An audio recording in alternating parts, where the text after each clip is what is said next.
што може и како може и дали може да им се помогне?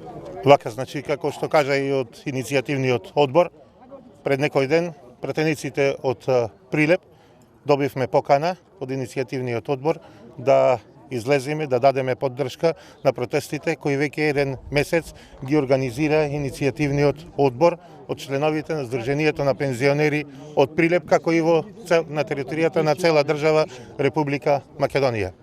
И јас секако како народен пратеник дојдов на првата покана, се појавив да дадам поддршка, бидејќи гледам од разговорите и низ целиот месец, но и сега тука со сите присутни, дека луѓето се излезени тука од мака. Нема овде ни политика, нема овде ништо друго, овде се луѓето излезени од мака, бидејќи јасно е во оваа држава со 10-11 илјади денари не се живее. Овие луѓе се наши родители, мајки и татковци, баби, дедовци, и мораме да дадеме поддршка, бидејќи гледате сите што се случува, колкав е порастот на трошоците, колкава е потрошувачката кошничка, неколкократно зголемена, во моментов изнесува некаде околу 52.000 денари. Па јас ке прашам дали можат овие луѓе, еве и 2 пензии нека влегуваат во едно семејство, да издржат, не можат да дојдат ниту на пола од цената на потрошувачката кошница. Затоа, како пратеник во Републичкото собрание, давам апсолутна поддршка дека ова мора да се реши. Без разлика кој е на власт, кој е опозиција, за ова мора да се најде,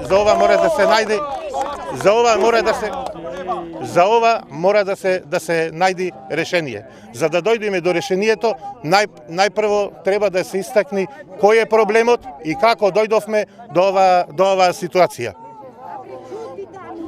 Морам да истакнам дека пред неколку години, кога од Социјалдемократскиот сојуз дојде на власт, го променија начинот на нивелација на пензиите. Го сменија начинот и кажаја дека ќе најделе нов начин, подобар, а го укинаја нивелирањето на пензиите по 2 карактеристики. Зголемување на трошоците и зголемување на минималната, на просечната плата. Кога го укинаја нивелирањето по критериумот минимална, односно просечна плата, тогаш дојдовме до појава на овој јас помеѓу минималната, просечната плата и пензиите. Пензиите останаа ниски, а трошоците неколкократно продолжија да се зголемуваат.